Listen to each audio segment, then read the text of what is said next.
viewers. We're here with Flying Scotsman at Milton Keynes Central.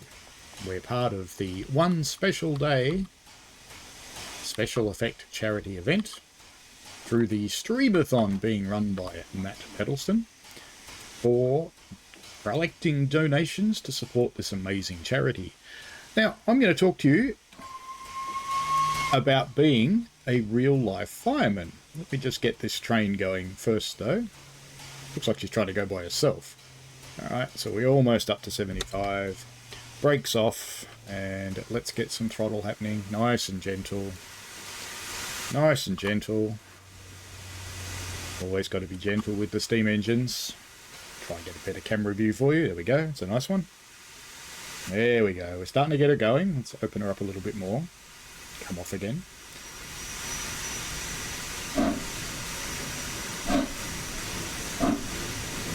Now, as a real-life fireman, in some ways I'm sad that this game doesn't properly emulate steam firing. But I'm also glad that it doesn't emulate steam firing, because it's actually a very hard job. It's extremely difficult. It's half art, half science, half class. Let's call it class, shall we? Anyway, we've got Flying Scotsman moving, so let me just bring the reverser back a bit. And let's open her up and get a bit of a move on. We've got our 8 coaches floating along behind us here, with some people inside. Nice to see them there. Nice to see them popping in, coming down from the starship above, beaming in. Thank you, Scotty. Well, we are flying the Flying Scotty, I suppose, so, you know, it makes a degree of sense. But anyway, before we get into the real-life fireman bit, make sure you are, if you can afford it, donating something to the special effect charity. Excuse me, just a little dry on the throat there. And thank you very much to Matt and the Dovetail people for actually making this event happen. Each year they raise a huge amount of money, and it's all thanks to people like you in the community. So who am I? I'm a Dovetail ambassador. My channel name is Train Simulator Driver, all one word, and you'll find me on YouTube. And I produce tons of content for the game. But while we're tooling along here and we're gradually picking up speed, we're getting over 20 mile an hour now, got almost 200 in the steam chest. Plenty of pressure up in the boiler over there, although I would like just a little bit more than that. So I'm actually going to pull my reverser back just a little bit more, back into about 35, and that should help the steam level recover admirably. Won't do a whole lot for our acceleration, but it'll get us moving, and that's the main thing. So we're going to be running all the way into Euston as part of this segment of the show.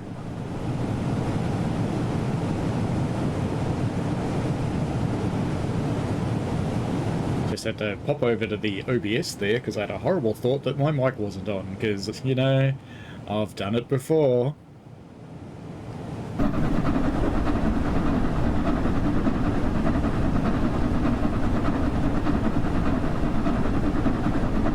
Alrighty, so I describe myself as an engineman. Now, before we get into it, there's no gender in engineman. There are plenty of competent women on the footplate. There are plenty of competent people of all walks. Anything you like. Everybody's there. It's an incredibly accepting workplace because normally you've got a mate, but, you know, when you run the Flying Scotsman in a free roam, you don't actually get a fireman, so we're doing it solo today, but that's okay. We've got an automatic fireman. It'll do what it needs to do. It'll be fine. But normally you form a very close bond with your driver. We're being passed by a 350. Come on, Scotty. Get it into gear. You can't let that happen. You can't let that modern electric thing pass you. But anyway, normally you're forming a really tight bond with your workmate who's sharing the footplate with you. And you'll have some good moments, and you'll have some not so good moments. And the important thing is that you work together as a team and you make those things happen.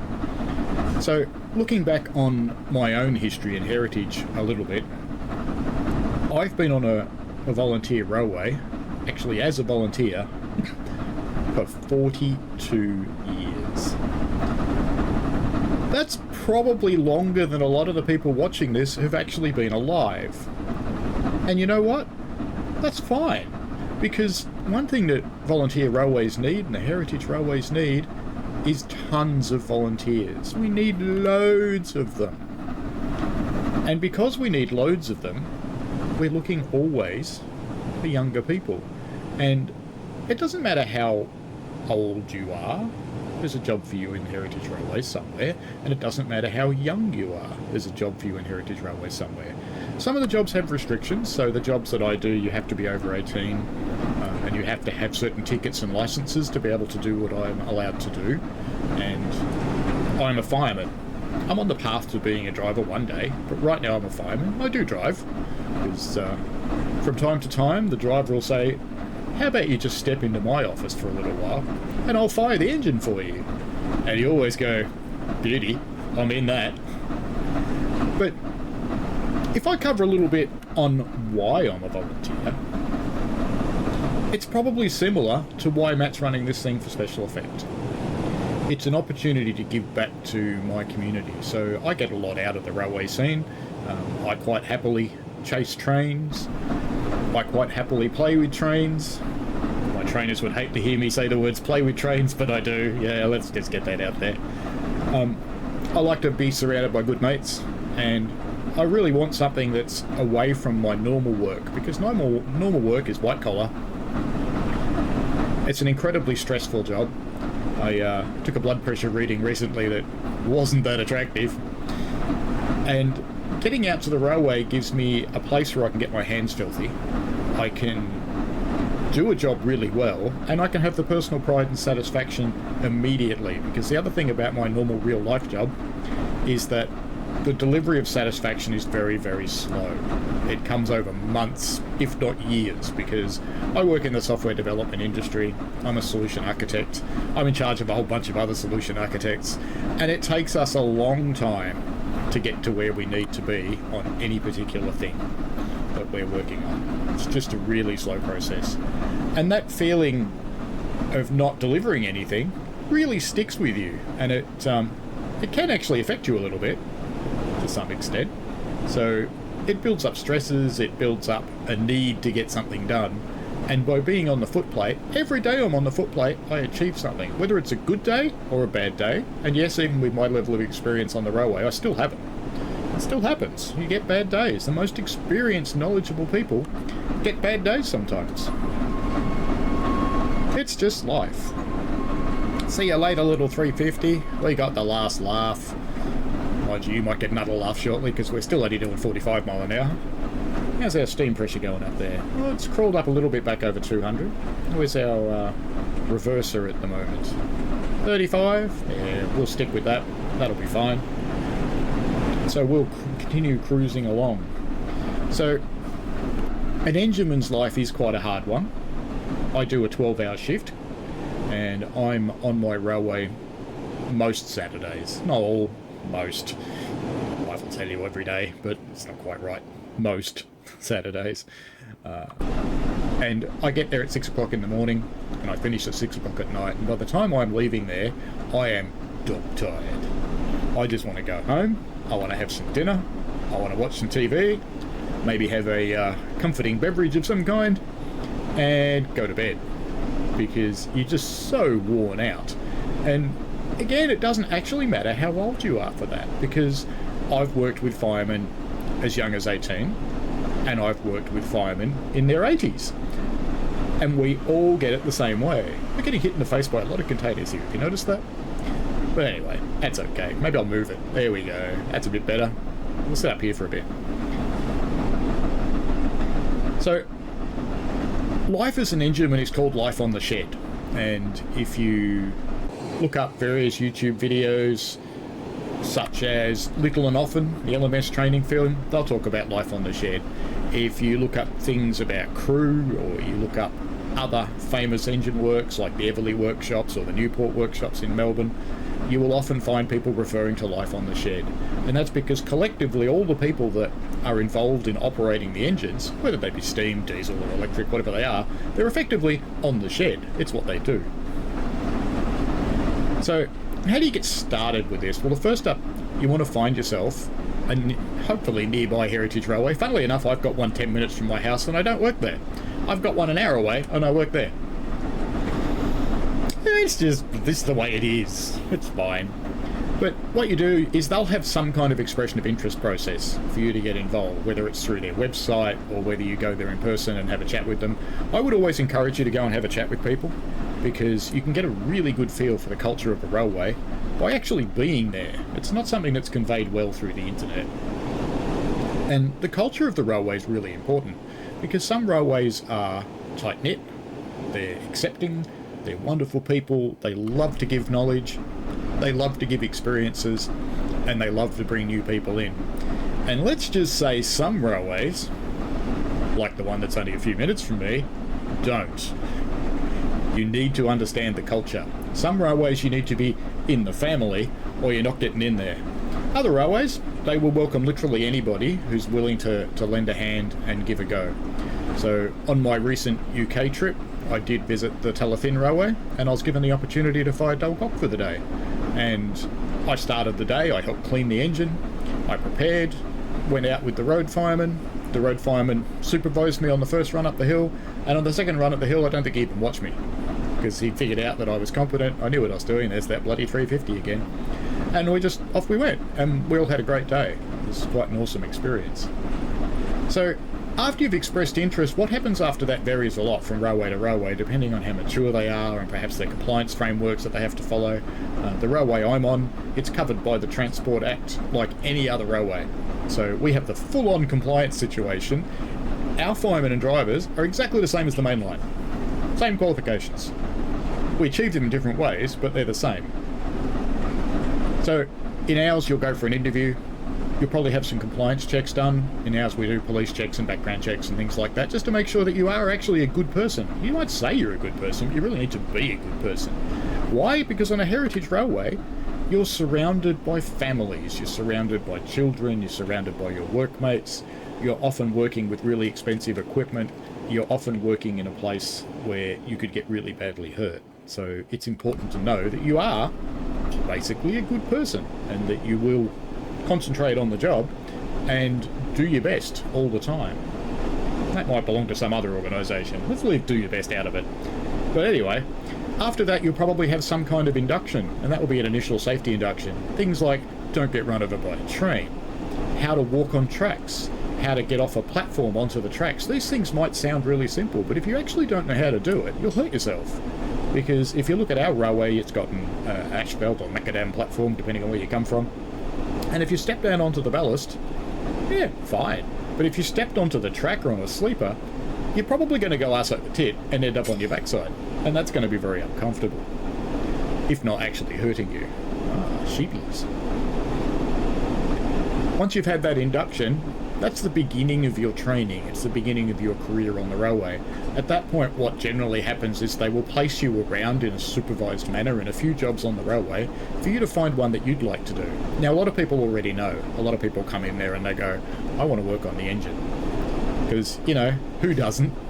But there's also a lot of people who want to work with people. Maybe they want to be working in the passenger space on the train, or maybe they want to be a station master. Maybe they want to work in one of the shops. It all comes down to what you want. Maybe they want to work in the gardens or maintaining track. I've done that. I still do it sometimes. Or maintaining the buildings and things like that. Everybody's got something to give, and there's always something in need of receiving that something to give. There's always something around. The next thing is generally the rostering, so you'll be introduced to your roster clerk or roster officer, and you'll work with that person to get shifts on the job. That's what you want to do. And you also work with that person about how much you're willing to give. So I'm willing to give that 12-hour day, but not everyone is. So some people do a half day, and you might get two people sharing that. Quite a lot of our older firemen do that, where one will come in early in the morning, light the engine up, run it for the first session of the day, and then another fireman will come along and take the machine over, run it for the rest of the day, and put it back in the shed and put it to bed and clean it up and everything else. So there's usually flexibility around what you can actually do. How are we going on our journey? Let's have a quick look. Tooling along. Got a fair way to go. That's good. We're also picking up speed a little bit. I can see from the rail driver we are now doing 48 miles an hour. might just pop our reverser up just a touch and let's give it just a little bit more steam and see how we go. See if we manage to pick up some speed. We are going uphill and we're tooling along nicely, but I'd like to be going just a little bit quicker. Otherwise, I'm not going to fit in my time slot. And I would like to get to Euston. I really would. There we go, I've started to accelerate now. We're up to 49. Probably going to top 50 in just a moment.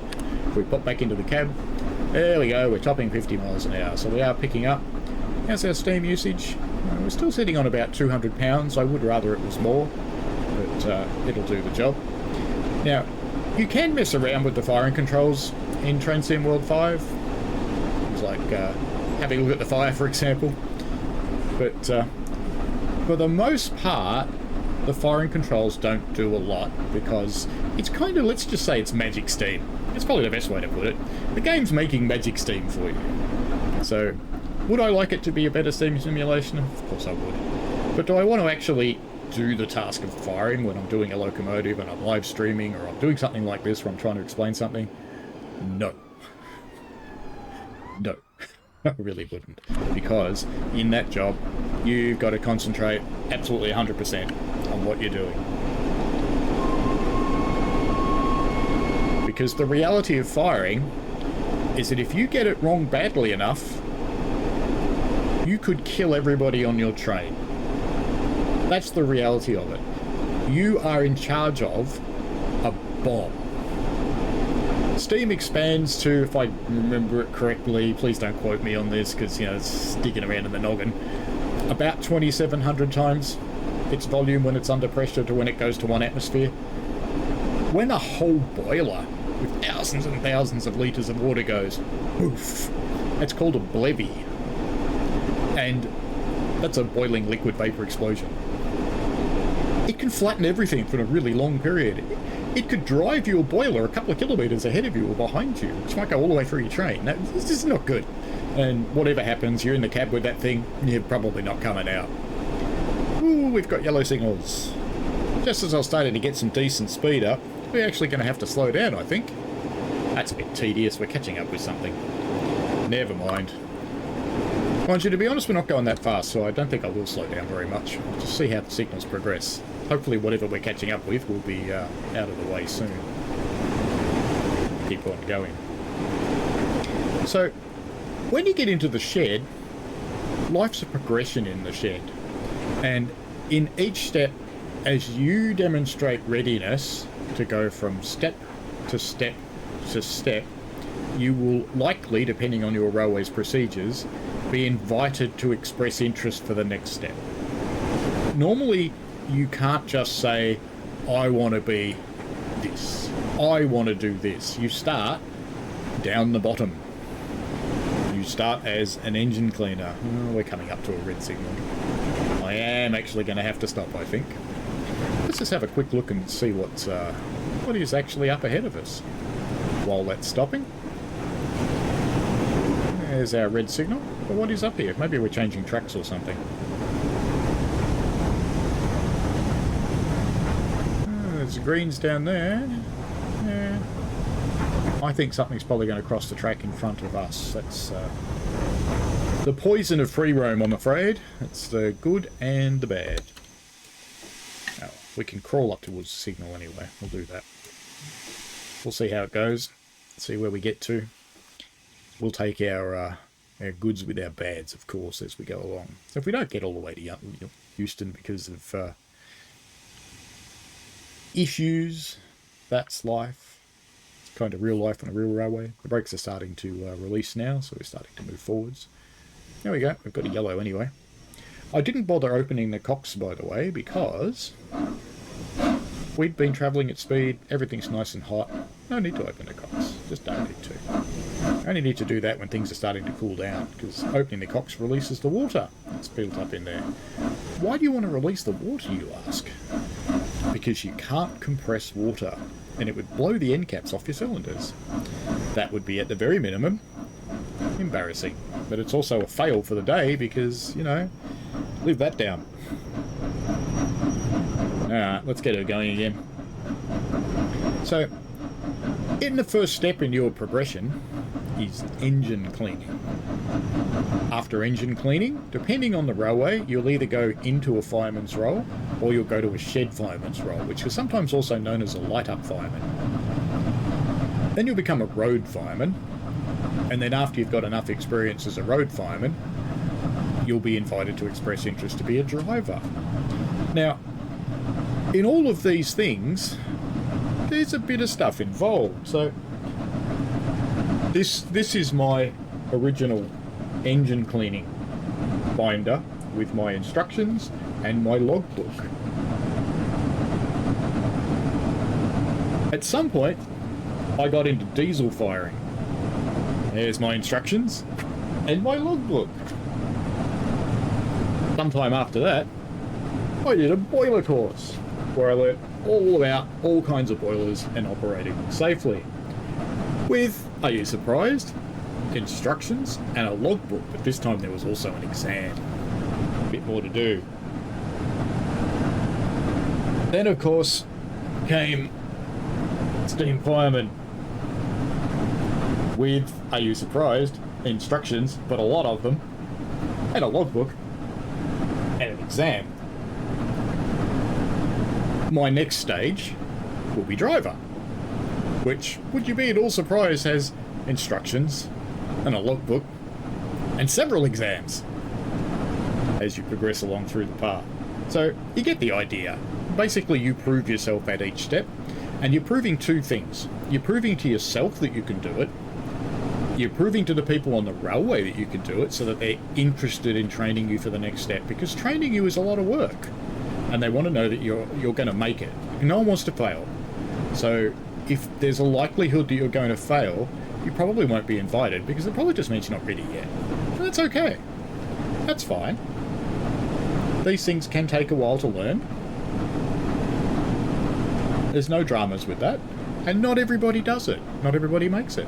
I actually know a guy that's in his 60s, engine cleans. He's never done anything but engine cleaning. He loves it. He's got no interest at all in going out on the road. He does occasionally, because we drag him up into the cab. We make him come with us.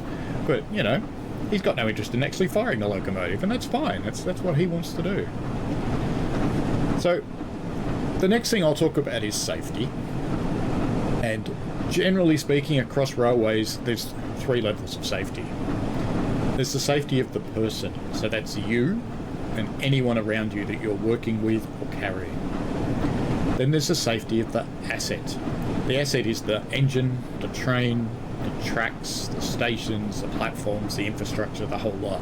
You're responsible for the safety of the engine. Note, I say the fireman's responsible, not the driver. The fireman is responsible for the safety of the engine. That does depend on your railway a little bit, but on ours it's that way. Then you come to the safety of operation, which is providing the services for whatever it is you do, whether you're providing passenger services or heritage services or goods or whatever it is you do. That next level of safety is to the operation. And what that means is you could run your timetable. You've got enough engines, you've got enough carriages, your track's in good condition. Good enough condition anyway, it's a heritage railway. It's not perfect, let's not pretend it is. It's good enough. So there's the safety of the person, safety of the asset, safety of the operation. Now, why do I say the fireman's responsible for the safety of the engine? It comes down to a few words. Water visible in the glass at all times. What I'm talking about is the sight glasses on the locomotive. So in this one we've got our gauge glass and we can see the waters at about the halfway mark. Generally in this game it always is, but reality would be different of course. You use water as you go and you've got to replace it. And on the flat you want half a glass, generally most locomotives. On hills you need to think about the steepness of the hill, going up or going down. We'll talk about that more a little bit later. You also need to know the magic black art of operating an injector. Because you might think they're simple things, and they are. But they're not. They're black magic. We'll talk about that more later. But anyway, so your first induction into the shed, you'll be taught how to work in the shed safely. things like you don't go in the pit by yourself, because while it's not a confined space because it's open in the top, you could still get an accumulation of gases down there. So it's always really important to have a couple of other people in the shed if you're going into the pit, just in case something bad happens and you need to get dragged out, you need to get rescued. You might bonk yourself on the head when you walk under the locomotive. It happens. Everybody thinks it won't happen to me, and then bonk, and you go, oh. Generally, it's just a tap on the noggin and you get over it, it's fine. But sometimes you might get a full-on whack that sends you off to the doctors. Not cool. Oh, now we're getting passed by a shed. Come on, Scotty. You can do it. You can do it, Scotty. What are my settings like at the moment? 35. Yeah, that'll be alright. How's the steam? Steam's fine. As we continue to tool along towards Euston. So, as an engine cleaner, you'll learn where the chemicals are, you'll learn where the oils are, you'll learn how to safely handle the chemicals and the oils, because, you know, they can be a little bit nasty. Our boiler treatment, for example, is tannin and caustic. You wouldn't want that in your eyes, you don't want it on your skin, you need to be careful with that stuff, you need to take the appropriate precautions. You will learn about actual engines. This is when you first start to touch an engine. And why do we touch engines? Everybody in the shed touches the engines. Why? As you're cleaning stuff, maybe you're cleaning the motion, you're feeling around the bearings, you're feeling around the supports, you're feeling the nuts on the bolts, you're feeling everything's done up tightly. And everyone in the shed does that. It's the driver's responsibility that a locomotive is in a serviceable condition to take out on the road, but everyone checks. And if you find something, you go, hey, drive, have you seen this? It's very, very important. And right from the first day, you'll be expected to do that. You may not recognise what's right and what's wrong that early in your engineman's career, but, you know, you're going to start to learn. And you're expected to ask questions. You ask questions because that says you've got a thirst for knowledge and you're worth bringing to the next level. You're someone that's worth spending time with to train. And it's a big one, training. I don't want to emphasise that enough. It's a big deal, training to be an engineman. An engine cleaner does clean the engine, so you wipe it down, you get clean, have the motion, but you also start to learn the fireman's job. And that's little things like starting to polish the brass, going up to big things like inspecting the engine for light up, maybe even lighting it up. You might even be progressing through being allowed to put water in the boiler and things like that as your experience grows. When you're ready to do things, the guy in the cab, guy or girl, is going to go, I reckon you're ready for this, would you like to? Most of the time the answer is probably yes, most people. You'll learn about oiling and greasing the locomotive. They're all different. Every locomotive has a different oil and greasing regime. In ours, we oil axle boxes every second day, we grease every second day, there's some things we grease every day, there's some things we oil every day. That's just how it is. The motion, for example, gets oiled every day, and it gets greased every day. So it's every second day, but then it's every day, and then it's every second day, and then it's every day. That's just how it is. You learn all this stuff while you're working on the shed, and you learn your routines. You'll start to learn the quickest way to oil a locomotive. You'll start to learn the most effective way to oil a locomotive is start at the same place on the locomotive every time. Doesn't matter where you start, but start at the same place. Work your way around in a routine to make sure you oil or grease, or both, everything that you're supposed to do on that locomotive. It's very, very important to get into that routine. The best bit about being an engine cleaner is getting covered in filth.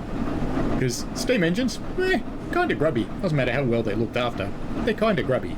If I think of Peddleston, for example, they are famous for the most beautiful, well-presented engines in the world. And even when you come into the shed in the morning, it's already been cleaned the night before, and it's beautiful. But it's still got dirty patches, and I've got oil on my overalls to prove it, that I got cleaning that engine that day. That's fine. That's the way it goes. Engines on my railway tend to range depending on who the crew was the day before and what time they got back in, so they might only have a few minutes to put the engine away, or they might have a couple of hours depending on their shift, because we must finish at 12 hours on our railway, it's mandatory. So the engine might be beautiful, or it might be filthy. You just take what comes and you just go with it. It's fine. I think we need some more speed. We need some more speed. I think we need some more speed. I'm sure we need some more speed. Got enough steam. Give me some speed. Flying Scotsman, give me some speed. Oh, we're going up a hill again. You don't like hills, do you? No, Flying Scotsman doesn't like hills much at all. But anyway. So, to get to the next level once you've been an engine cleaner, how are we going? Well, we're going okay. You'll start to learn the fireman's job. In our railway, some things can happen in parallel, but I always encourage people to do them one step at a time because each one of them is a big deal, and if you do them in parallel, you might not finish any of them.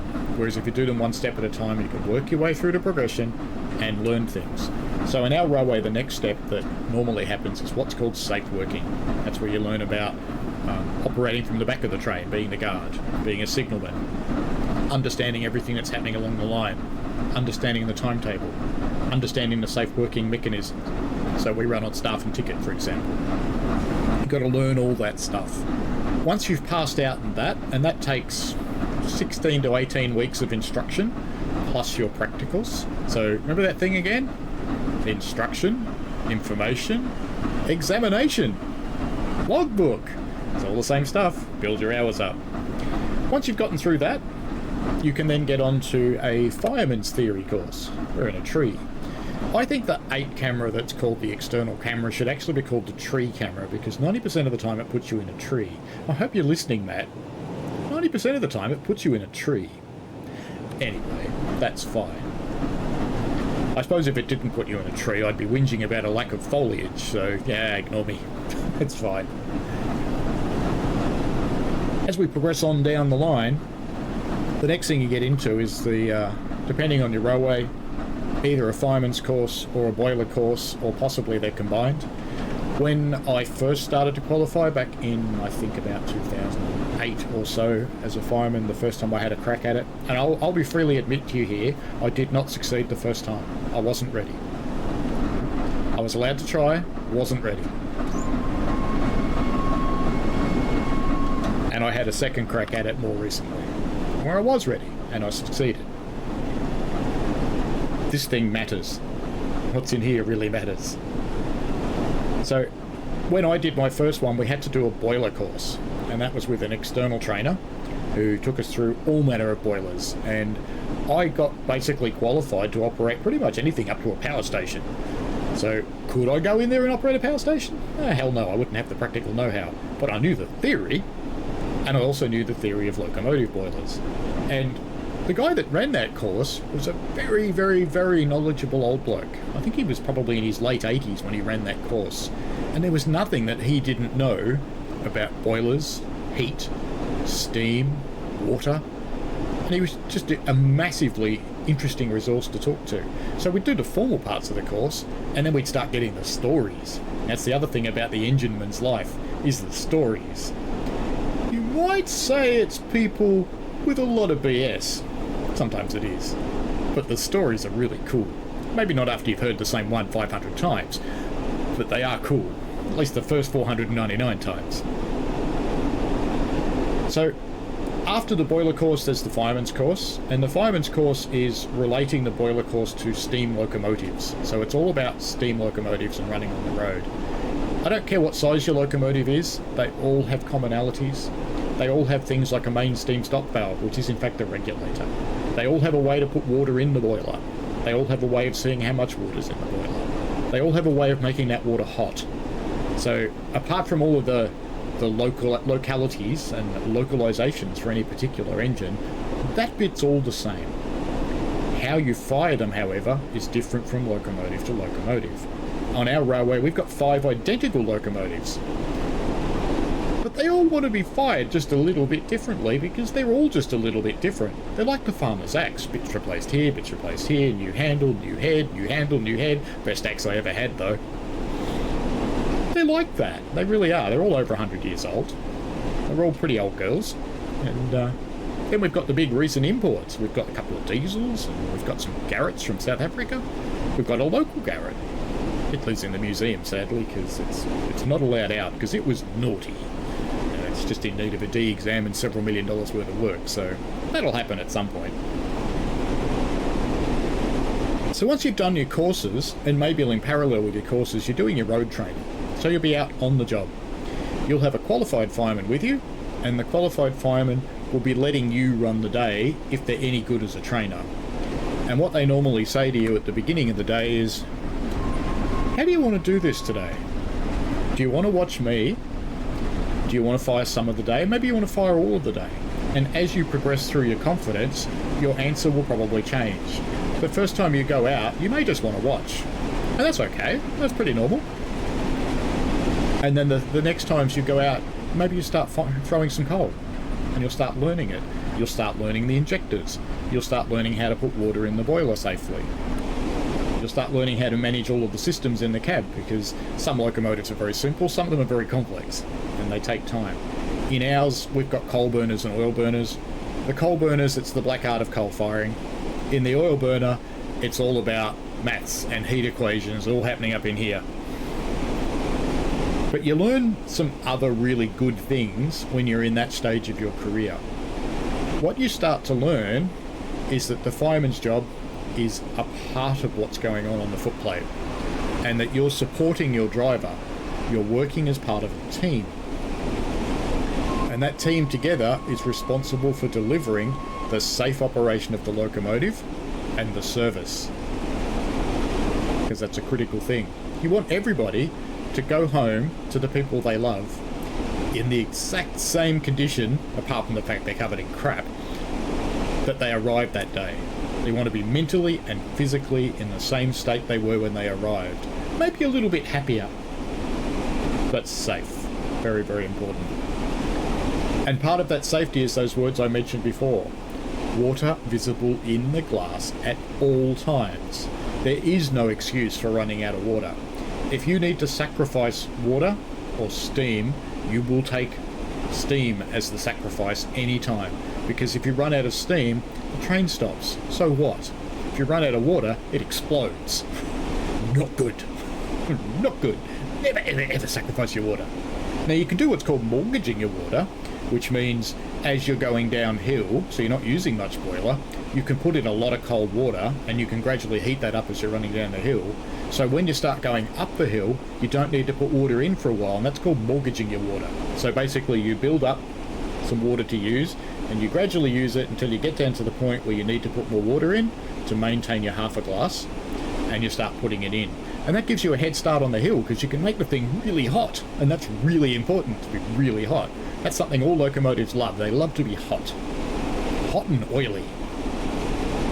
Sounds wrong, doesn't it? But it's right. Hot and oily. Anyway, you'll learn how to inspect an engine at the start of the day. You'll learn how to look for bad tubes. You'll learn to look for water in places it shouldn't be, like in the smoke box. You'll learn how to detect coloration of metal. So if it's starting to look a little bit orange, or maybe it's starting to look a little bit blue or something like that, it means different things. And it might mean you're not going to like that loco that day. It might mean you need to bring over a driver or one of the engineering staff from the workshops to come and have a look before you light it up. And maybe you won't take that one that day, you'll take another one. You'll learn how to light the fire, because it's quite a process. And every railway does this quite differently. I can see another yellow signal coming up, so we must be running behind a stopping service. So I'm just going to ease off a bit. We are doing 66 mile an hour, if you don't believe me. Look at that. So sadly I'm going to have to ease off, pop a little bit of brake on, just slow us down a little bit. Oh no, we've gone green now, so we'll just let it roll. Let it coast. She'll sound a bit different at the moment because I opened the cocks while I put the regulator back down to 0. So we'll just let her slow down a bit. We've got greens again, so let's just pick it up a little bit again, but maybe not too much. Let's keep it about there.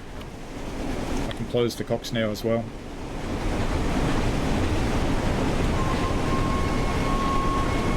We're halfway to Euston already, and I'm about halfway through my chat, so that's okay. So, as you learn all the operation of the locomotive, at some point you'll get asked, do you think you're ready for your assessment? And only you can answer that question. The people that you're going out with, your training fireman, your on-the-job driver, they'll know. They'll know whether you're ready. Because, to be honest with you, they didn't ask that question if they thought you weren't. Because, like every other piece of training on the railway, no one wants you to fail. And the way that they do that is they don't ask you to try until you're ready. And they know when you're ready, but you have to know you're ready too. Because if you're coming into an exam situation where you're going to run the locomotive for the whole day on your own with no input from anybody else, you need to be ready. Because there's no one to say, hey, I just had this thought. Because they won't answer your question unless you're being unsafe, in which case they'll help you out because they'll stop you from being unsafe. So there's two assessments there. The first one is light-up fireman or shed fireman, and that says that you're competent to prepare a locomotive to release it out onto the road. But you're not yet competent to run it on the road on your own. And that means that you can be the guy that goes in there early in the morning and lights up the locomotives, and that can be a little bit of a relief. And on some days the operation's intensely necessary. So we run a race day, for example, where we race against runners. On that day we light the engines at about 3:30 in the morning because we have to have them ready for 8 o'clock when they need to start moving. Normally we're not ready till 10, so we light them at 6. So, you know, a shed fireman can be essential. Most days we don't have them, but some days we do. Once you've gotten that qualification under your belt, your next big assessment on our railway is your ability to tackle the big hill. We've got a 6-mile 1 in 30 gradient, and you need to be able to get up that hill not with a massive head of steam. You need to be able to get up that hill with an adequate head of steam, adequate speed, adequate water. And you need to recognise, and this is also a dead set part of your assessment, if you look at the glass as you're approaching the top of the hill and you know you should be at 4 studs or 80% of the glass before you go over the hill, because when you're transitioning this way and your water level's here, your water level doesn't change, but your engine does as you start going down the hill. And it's really critical that you don't uncover what's called the critical part, or the crown sheet on top of the firebox. So you have to get up there with adequate water. And if you're recognising as you get to the top of the hill that you don't have adequate water, you're okay for running up, but you're going to have problems if you go over the top. You won't fail if you turn to drive and you say, hey drive, I need to stop. I need to stop and recover water. It's what's called a blow up. And drive will go, righto, I'll stop before we go over the top, and give you 10 minutes to blow up. You'll still pass your exam if you do that, because you recognise what you need to do. Now if you don't go, hey drive, I need to stop because I don't have enough water, the driver will stop anyway, but you failed because you didn't tell him, you didn't communicate. Really, really, really important. Once you've passed that practical exam and you've passed your theory exams, you're now a fully qualified road fireman. You turn up in the morning at 6 o'clock in the morning, you sign in and you start your day. You start with the inspection of the locomotive, collecting the chemicals and oils that you need. Check it out, is it ready to be lit up? If it's ready to be lit, you light it. Lighting is a slow and gentle process. Every railway has a different way of doing it. We start on wood, because our railway runs in a forest. We've got tons of wood. Wood's not a problem. Wood falls on the ground, we go get it. Plenty of it. We run till preferably 100 pounds on wood, and then we'll switch over to coal. In a pinch, if you have to, we'll start putting in small amounts of coal from about 50 pounds. So if you've got a locomotive that's dead cold, hasn't been used for a few days, you might have to give it just a little bit more to be ready on time. Normally someone would have come in the day before and lit it so it was warm, but that doesn't always happen. It's easy to get behind the 8 ball if you don't keep an eye on it. Once you're on coal, get ready, move forward onto the pit, do the undergear, do your greasing of the eccentrics underneath, do the boiler blowdown, fill your boiler up again, and get it ready to go out in the road, start building your big fire, getting ready to go. Once you're qualified, you get to do that by yourself. Kinda. But you've always got a driver with you, and you're always part of a team, because together you're responsible for doing that work. And you'll probably have a few years under your belt before you get those words. Actually, there's a step before this. Let me go for the step before. As you progress as a fireman, drive will say, would you like to step into my side of the office for a while? I'll fire for you. And generally they do that when you're going downhill, not because they're lazy and they don't want to fire, and firing uphill is much harder than downhill. It's actually because managing a train downhill is much harder than managing a train uphill. I have heard it said that any clown can drive a train uphill, but it does take a lot of skill to take one down, because you need to know how to use the brakes, and braking is different on all different systems. There's several different braking systems. You need to understand what's going on with them. I'm not going to go into that here, it's probably too much for your head. So as a fireman, you have to have situational awareness. You need to know what's important right now. And what's important right now is the water in the glass. It's what's in front of your locomotive. It's what's behind your locomotive. It's what's going on in the cab. Is your driver okay? Is your driver showing signs of maybe collapsing because it's really hot in the cab? These are all the things into what's important now. On top of that, you're thinking about what's important in 10 minutes. Because why 10 minutes? Because it takes about that long for a decent charge of coal to actually ignite and produce a lot of heat. Enough heat to start heating water ready to run up a hill. So you're looking out to see, where's my next hill? Am I going down? Am I going up? When you're going down, you need more water so you don't expose the crown sheet, but you're not too much, because when you go up again, you'll prime. So as a balance, you've got to balance the water level. A lot to think about. Lots going on in the noggin. That's why I say I don't mind that I don't have to fire properly in these locomotives, because I don't want to think about it. I want to play with trains. That's why I'm sitting here in a train simulator. If I wanted to play with locomotives, I'd be out on the real railway. Oh, I am in a couple of days. When you're watching this, in fact, no, when you're watching this, I won't be on a railway. I'm on the railway a week later. Sorry, I'm doing something else this weekend. So when you're thinking about the hills, you're thinking about what you need going up. And you've got to think about that before you get to the hill, because you want that level of water before you get to the hill. Because catching up, once you're using lots of water to make steam as you're going up a hill, is not a straightforward thing to do. Not at all. Just, you can do it.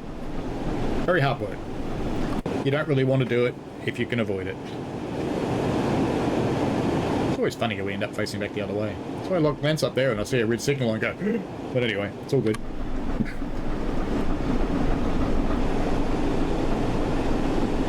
As you're progressing along, you're thinking about, how does your fire need to be? So as you're approaching a hill, it needs to be massive. It needs to be very hot. Very, very hot. Fire in games, never right. It's just not. If you're working hard on a main line, your fire is white hot. You can't look at it, it hurts your eyes. It's like looking at a welder. It's that hot. It's that white. As you're going up the hill, you need to keep that heat going, but you need to think about something. You're going to crest the top soon. When you're cresting the top, you need to have enough water to crest the top, but you also want your fire to be going flat. You want your fire to be lying down, because you want your fire to be not giving as much heat as you're going over the top of the hill. Otherwise you're going to blow off going down the hill down the other side. And trust me, drivers hate it when you blow off, because it wastes water, it's really loud, and they can't hear the brake applications, so they hate it. So you've got to try and avoid blowing off as you go down the hill. You also need to think about, when am I next departing a station? When was the last time I put coal on? Where did I last put coal on? So there's lots of different methods for firing. I won't go into it now because it is too much for your head, just believe me. There's numbers firing and pattern firing and all sorts of methods. Everybody's got their magic method. Doesn't matter what your magic method is. If it works for you, fantastic. Brilliant. You'll develop a way, you'll develop a routine, you'll develop something that works most of the time, but there'll be days when it doesn't. And that's okay. Everybody will cope on the days when it doesn't. You'll be fine.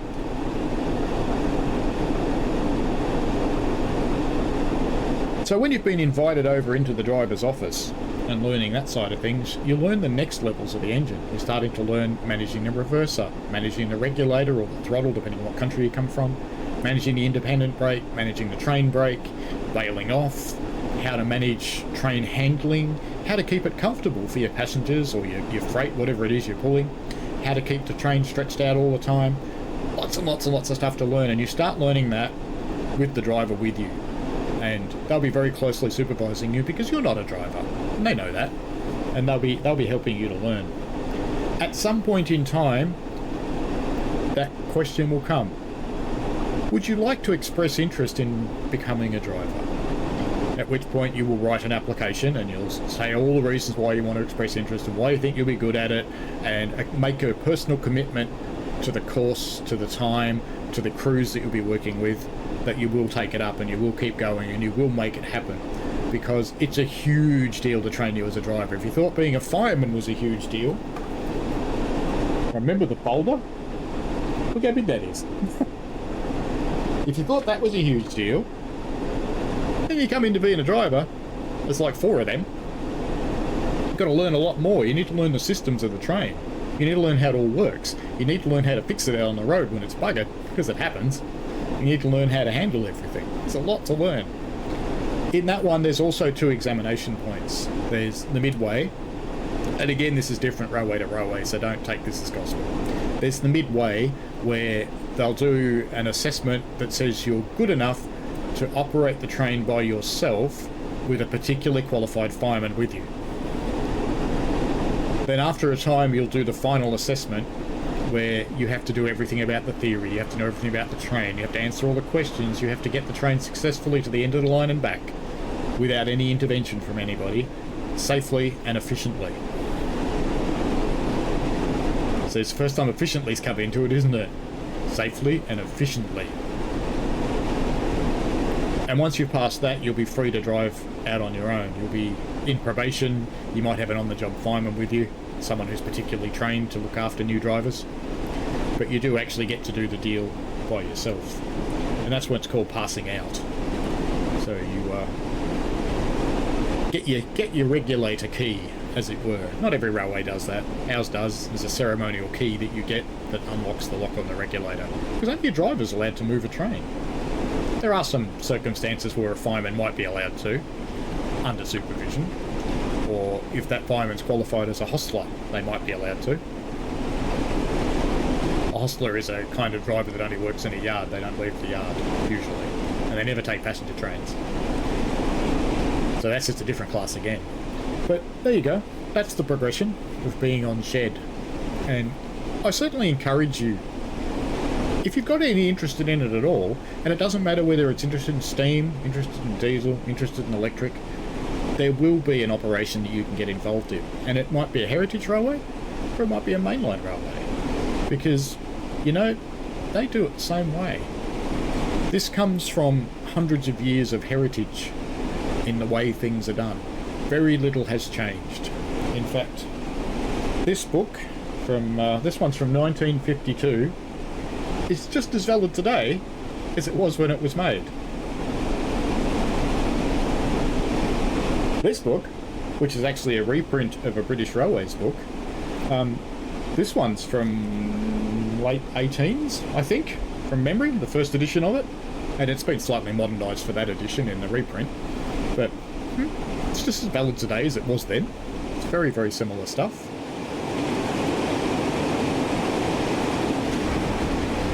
So if you're looking for resources, that one's a good one actually. The Handbook for Railway Steam Locomotive Engineman. It's very easy to find copies of this because there's been so many reprints of it. And if you're looking for a particular Victorian flavour, if you're maybe in Melbourne like I am, this one, the Handbook on the Locomotive by Victorian Railways, and this is an original. But they are both very, very good books. There's also the Big Black Book. That's also a very handy one. That's a good one. Resources on the internet, things like the LMS training videos. Various people have pinched those and put them up as their own content on YouTube, so go find them. The one you want to look for is LMS Little and Often. It's an excellent training video. The full-length one is about 40 minutes. That's the one you want to try and find if you can. There's a few that are shorter than that cut out some of, I think, some of the key things. And yeah, try and find the long one if you can.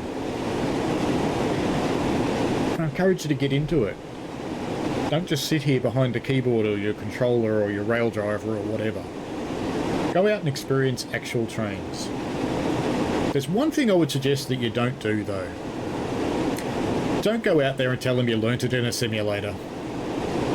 Because real railway people, they play simulators too, a lot of them. But they know that you can't learn the job properly in a simulator. Even a real life simulator that the real railways use to train people, they are not the same as being on the footplate. They're pretty close because they have movement and sound and all sorts of stuff that the games don't have. But they're still not the same. And those ones are teaching you about situations rather than anything else.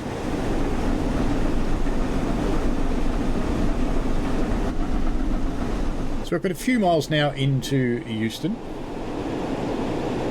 And gradually working our way down the West Coast main line from Milton Keynes. I hope you've enjoyed this discussion of being a real life engineman, and I hope it puts the thought in your head that I can do this. I could go and do that. Now, it's a long, hard road. I'm not going to pretend it's not. It is difficult.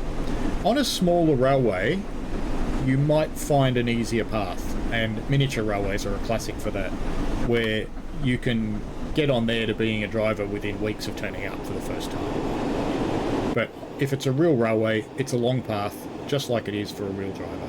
Because why? You are a real driver. Remember what I said, the qualification's the same.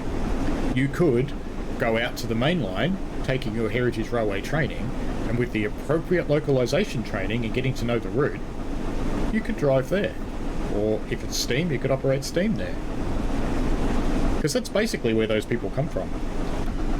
And from our Heritage Railway, lots of the people have gone on and got themselves jobs on real railways. It's a little late in my life for me to go and do something like that. So I just continue to use the heritage system and have my fun there.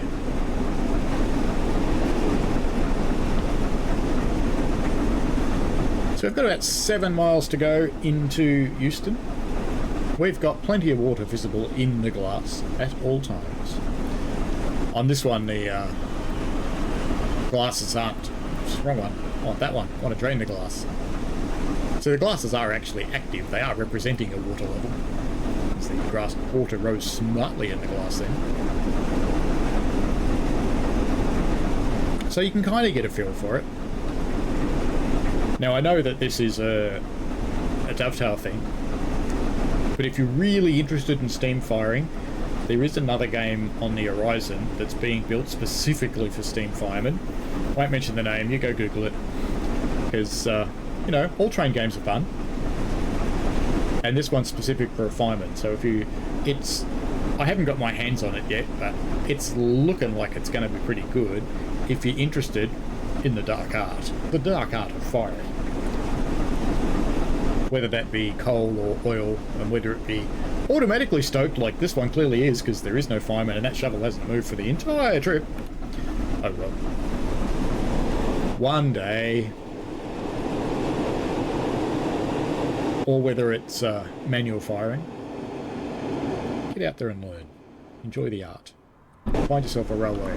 And if you're watching this in the UK, and given this is a UK organisation, well, it's probably not very hard to find a heritage railway, to be honest, because there's rather a lot of them. Yeah, double yellows again. Oh, we've gone green. Good stuff. We're still following something into Euston. We're following a stopper of some kind. That's okay. Oh, look at that. Tree cam again. Excellent.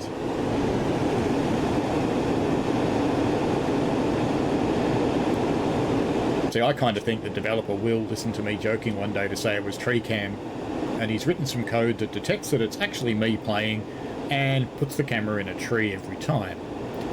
And he's just sitting back having a great little giggle about that, as you would. Back with our lady in the cab here. She don't do much either, but that's alright. Oh, what have we got coming over here? Better better get in the middle or we're going to get whacked. Yeah, we'll watch from here. Not there. That looks like a 377.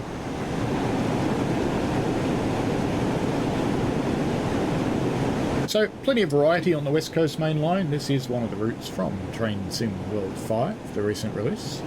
If you have not upgraded to Train Sim World 5 yet, you may not be aware that you can actually do it for nothing up until October the 17th.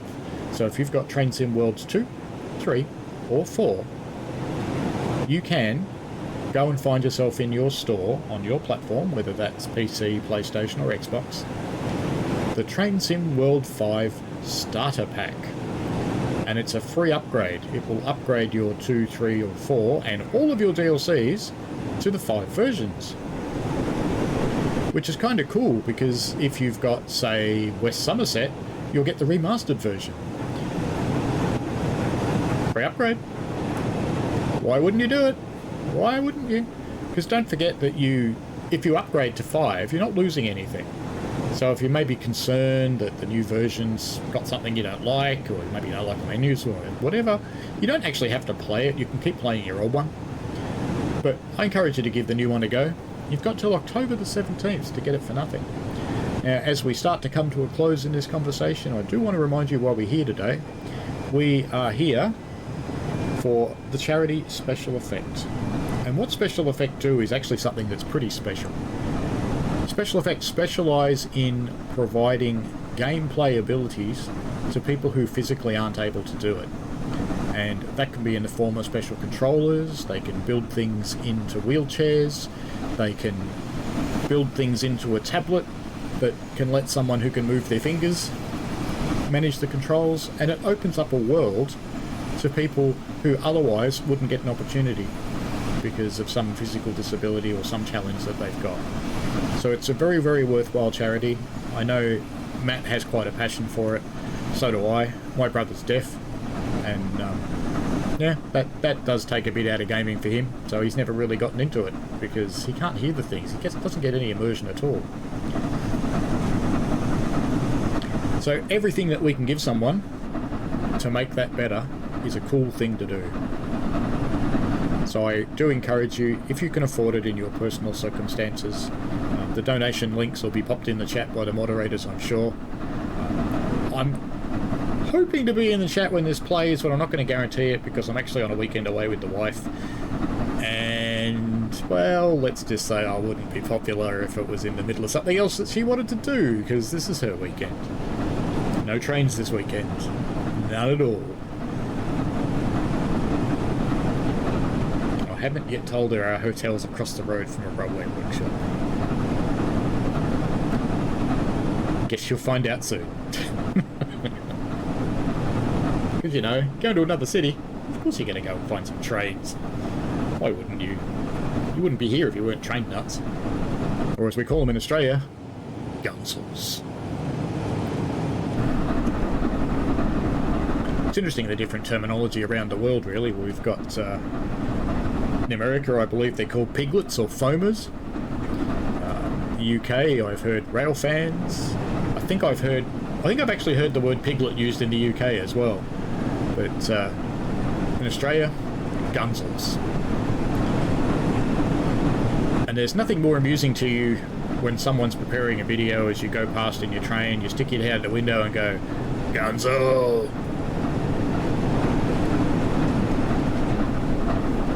Because even though I'm a gunsel too, there's nothing quite like giving a gunsel heaps.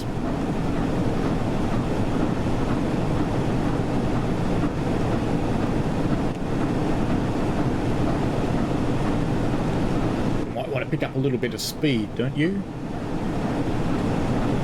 Anyway, if you've enjoyed this content and you'd like to have a chat, I live stream on Australian Eastern Standard Time at 8:30 AM. In fact, soon it'll be Australian Eastern Daylight Time. That's not very far away, actually, that change. Back into the daylight savings. Oh, daylight savings. Don't get me started. That's a silly thing. But anyway, that's okay. So every Sunday morning, 8:30 AM, whatever whether it's standard or daylight time. So that's quite late in the evening for the UK and the American people, but I do get a strong audience from UK and America. I play all sorts of train games, Lots of this one, bit of TSC, bit of the others. And I am an ambassador, so I produce content for Train Sim World 5 to help people get the most out of the game. Here's we've got another yellow signal coming up. And I'm happy to help people, so if you've got any questions, you can just jump into the chat in one of my live streams, or you can ask a question on the tutorials. And more often than not, if I don't know the answer, I can find it for you. And we can help you play a little bit better, or we can help you get over something that you haven't been able to manage and that you've wanted to know more about, so that you can actually get in there.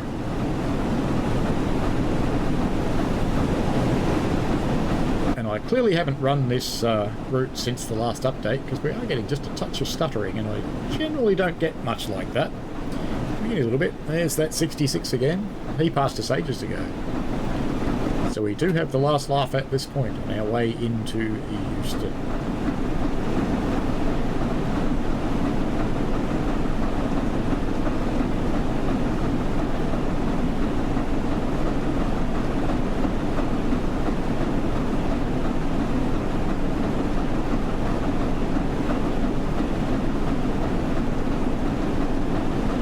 I have actually done this journey myself in real life, because I was in the UK in May and June, and West Coast Main Line was one of the lines that I did visit.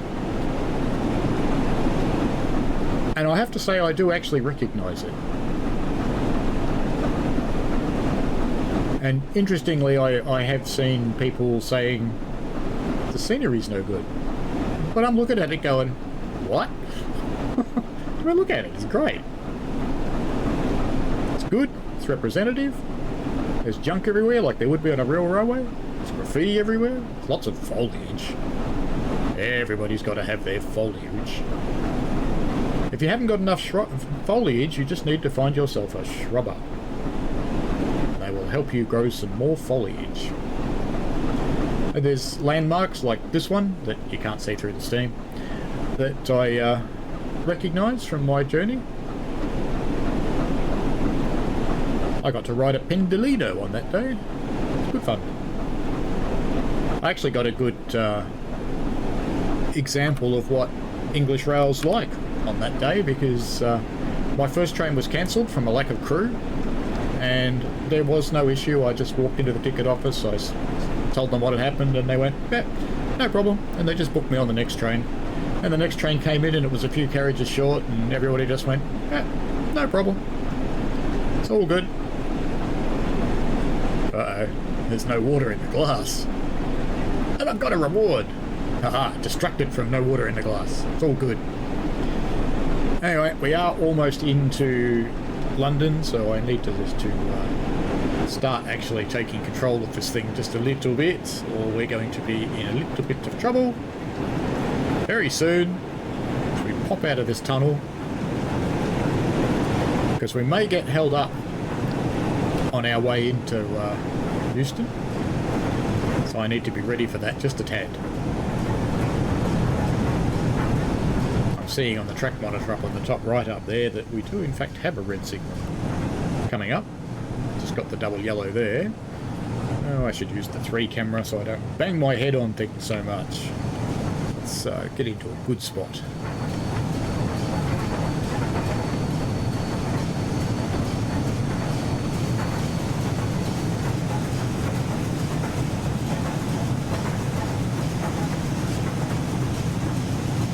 Make our way in here. Let's just pop up a little bit and see what we can see. So we see some other trains wandering through. We may do.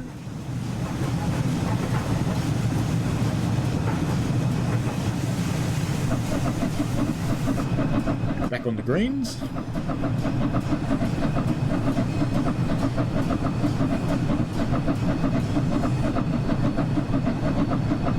I think we're probably having that guy cross our path just then, which is probably the way we had the first reds. Ah, there goes the train. It sounds like a car alarm. Excellent. Ow.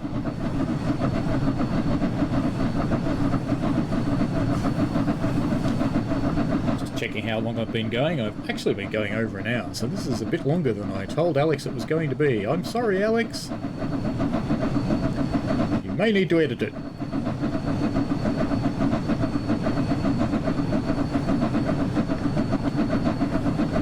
sure I told Alex 45 minutes. It's been just going on 1 hour and 10 now, so sorry.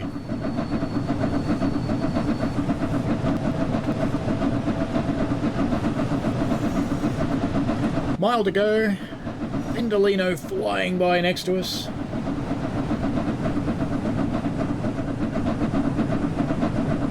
Quite an interesting train, the Pendolino. You could fairly safely argue that the original tilting prototype, the APT, has actually a direct lineage to the Pendolino, because it's quite a similar system. We've got a track change coming up and a yellow. I've got a red shortly after that, unfortunately.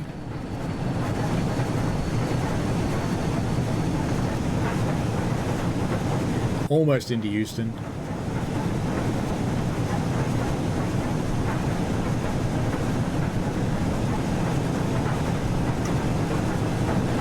There is something mesmerising about the motion of a steam locomotive.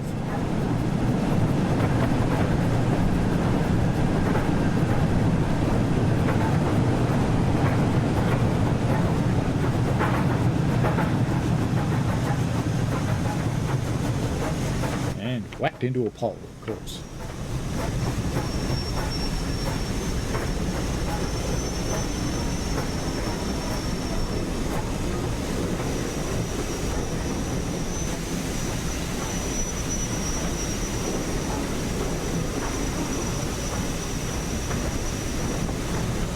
All along, while we wait for whatever's in our way to get out of our way. In fact, since we want this video to finish fairly soon, why don't we just have a quick look at what actually is in our way, being mindful that we're heading towards a red signal at the moment. So what's in there?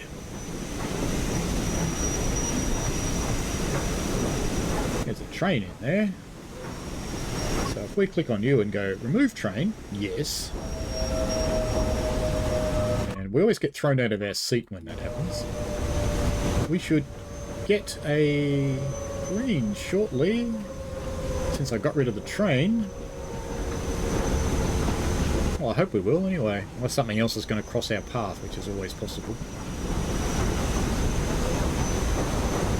We don't want to delete all the trains out of Euston.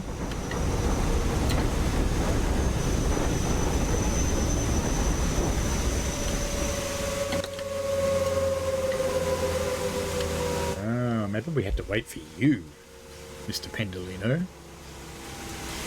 There's another Pendolino moving. Let's just have a quick look at the map and see where he's going. No one wouldn't be in our way.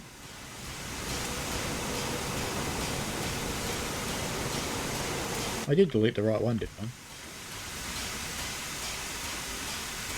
Yeah, there's nothing in our platform now, so it just must be something that's going to cross our path. One of these other Pendolinos, perhaps.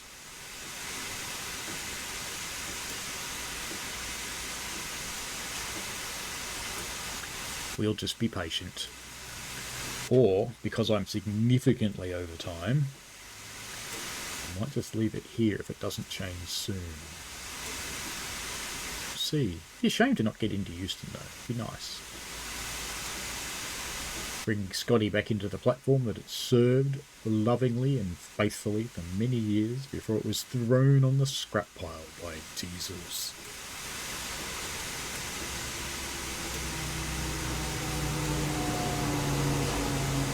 There's another Pendolino.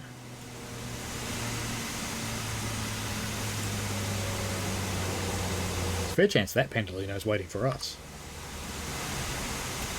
I think we might just start crawling towards that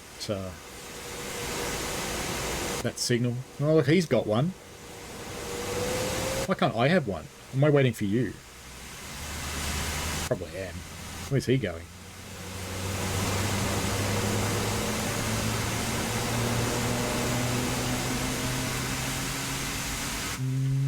Could cross our path there. If it does, I'll delete it. Then we can go into Euston. No, it's not going to. Slippy, slippy.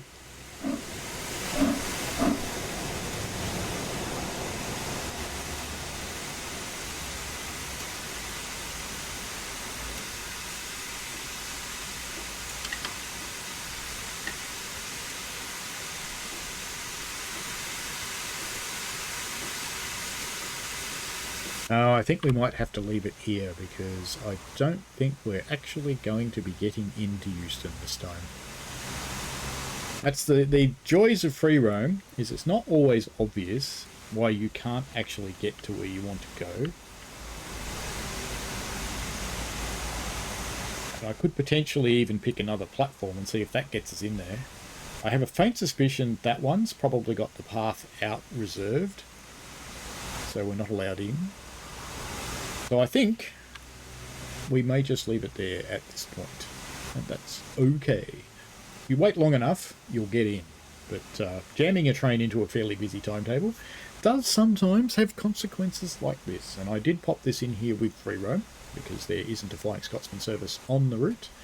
And that's it then. There we have it. Flying Scotty. And I hope you've enjoyed this session on being an engineman and getting a progression. So youtube.com/train simulator driver. Hopefully one of the mods will pop that link in the chat. Thanks again to Matt for supporting this absolutely amazing charity on one special day, over 2 days, because Matt's a marathon man. And the charity is Special Effect. So if you have the wherewithal and you can cope with it in your life financially, please consider donating, because it's a very good charity, very well worth supporting. Alrighty, thanks heaps for watching, and enjoy yourselves, and that's been it for Flying Scotsman on this trip down the West Coast Main Line. See ya! Bye.